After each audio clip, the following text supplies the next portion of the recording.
Welcome back. Thank you for staying right here on Bernama World. We join millions around the globe in celebrating World Youth Day 2024, a day that's dedicated to honoring the energy, creativity and resilience of young people across the world. As we celebrate World Youth Day, we're also turning our focus to a topic that resonates deeply in today's fast-paced, technology-driven world, where youth leadership and digital innovation truly matter. It's an era where digital tools are transforming every aspect of our lives, and the role of young leaders in harnessing this technology has never been more crucial.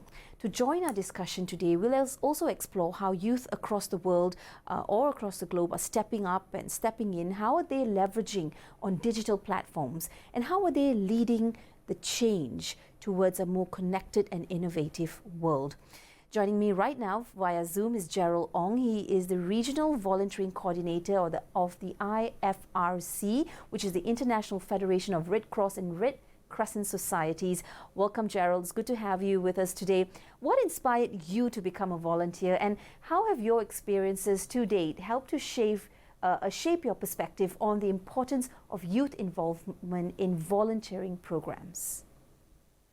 Thank you very much for having me here today. So basically what actually initially drew me to volunteer with the Malaysian Red Crescent as a youth cadet was in secondary school, was actually my interest in the medical field. And but what truly inspired me to stay on and get deeply involved was learning about Henry Dunant, a Swiss businessman whose experience in the aftermath of the Battle of Solferino in 1859 eventually led to the founding of the Red Cross and Red Crescent movement. And the idea that one person's compassion on a battlefield could spark a global humanitarian movement really struck a chord with me. And whilst being a volunteer for the Malaysian Red Crescent in my leisure time, I'm also a full-time employee of the International Federation of the Red Cross and Red Crescent Societies, IFRC, coordinating the development of Red Cross and Red Crescent volunteers in the Asia-Pacific region. And what I noticed is that as I grew within the organization, especially during emergencies, especially at the height of the COVID-19 pandemic, I also saw an incredible difference that young people can make, and we bring energy, fresh ideas, and a real commitment to helping others. And youth involvement is so important because not just because it empowers young people, but because it helps build the next generation of leaders who will continue to drive positive change. And we have the potential to address the challenges of today, and volunteering is a great way to channel that energy into something more meaningful. There's no doubt of the importance of youth in today's world. What more when, the world is the way it is today with its challenges, and the youth receiving it in that perspective, but also with a deep hunger to ensure that there's much improvement and progress that can be done from this point onwards. This year's theme for World Youth Day is From Clicks to Progress, Youth Digital Pathways for Sustainable Development. Quite a heavy, sort of a tagline there. In your opinion, how can digital platforms be harnessed to engage and also empower youth so that they can step forward and contribute to sustainable development goals, particularly in the areas such as education and health? Yeah, definitely. I mean, the theme for this year is quite spot on, actually, and especially when considering how digital platforms really engage and empower young people in driving the SDG, the Sustainable Development Goals. And, we also noticed that during the pandemic, at the height of the pandemic, we could see, how education particularly had to be translated into the digital space, into the virtual space, whereby, lessons and education had to be delivered online, and how not just the teachers had to adapt, but the other young people were also supporting, volunteers supporting people in the marginalized community to get access to internet and to technology was also a challenge. And also on the information in health, on the health side as well. Digital platforms were changing the game by improving access to information and care. And whether was it through the telemedicine or through the health apps, young people also not only benefit from this innovation, but also lead the charge in developing them. So we definitely could see, social media also playing a big role and a powerful tool for raising awareness and mobilizing action on health issues, like one of our regional Beat the Heat campaign involving several countries such as Philippines, Thailand, Vietnam, Indonesia, which focused on mitigating the effects of heat waves through pop-up cooling stations, distributing hand fans, bottled waters to stay hydrated, and many other actions to keep ourselves safe from the heat. But I think as part of this as well, we must also recognize the digital divide that, a new form of sort of inequality that exists. And the access to technology and the internet is not necessarily universal. In Malaysia, we're quite blessed. It's still quite high, but there's still a group of people that do not have access to the technology and internet. And these create the new inequalities. While we harness digital tools for progress, we must ensure that no one is left behind. And inclusivity is key to making sure that everyone has the opportunity to contribute to and benefit from sustainable development.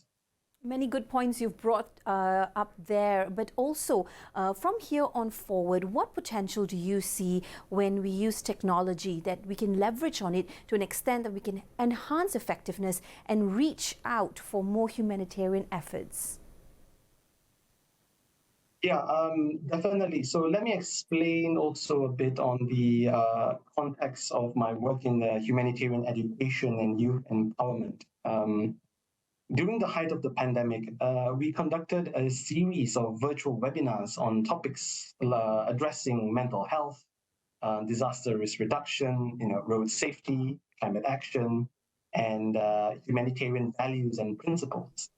And the that then really helped me to lead many of these sessions, often reaching to thousands of participants online at any one time. And while the reach was really impressive, presenting these important topics to a camera and many faceless profiles on those digital platforms was really actually quite challenging as a presenter and as a some of an educator and influencer. So engaging participants in a meaningful way required really a lot of extra effort and time.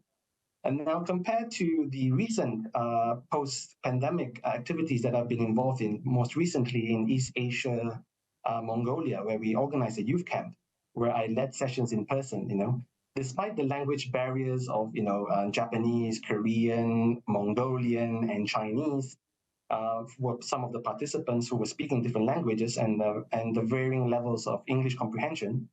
The experience was far more fulfilling. I could gauge the energy in the room, sense the level of interest, and understand my audience better through their facial expressions and body language, something that was nearly impossible in an online setting. So having the in-person feedback from participants also telling how much they value our contributions is also really important in keeping myself grounded and motivated.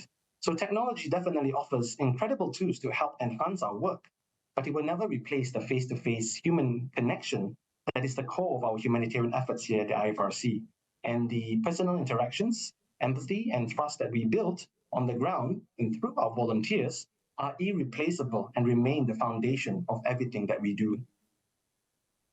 JARYLL, a lot of the points you brought up are definitely spot on as well in terms of reaching an audience online.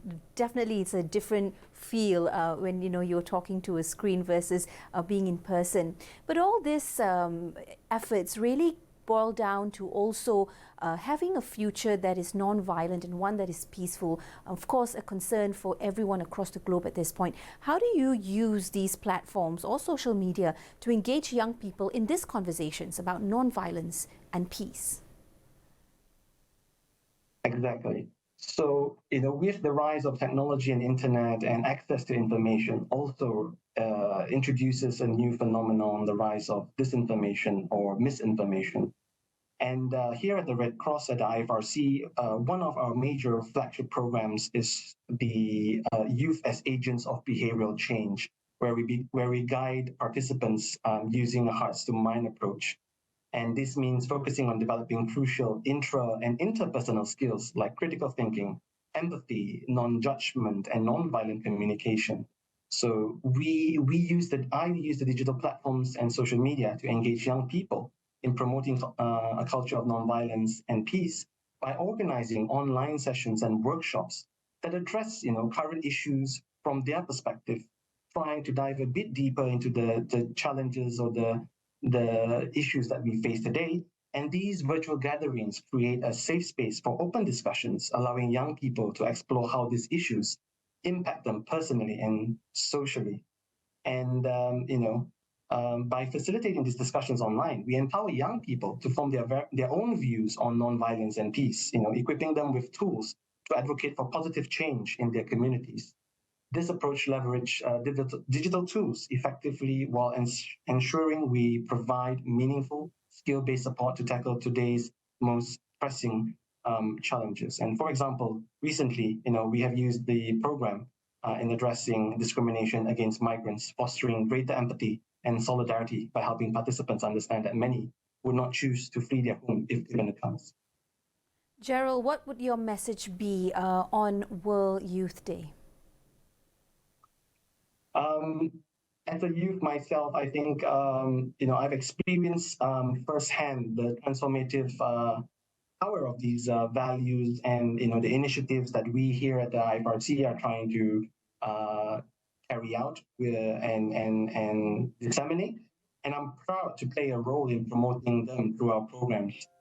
My goal is to leverage digital platforms to share accurate information and provide resources that strengthen these competencies whilst also working to close the digital divide. And it's not about preparing youth for the future, it's also equipping them to lead today. So youth are not just the leaders of tomorrow, but they are indeed the leaders of today, will be my message. JARYLL, thank you for your insights and very happy World Youth Day. We'll speak to you soon. Thank you very much.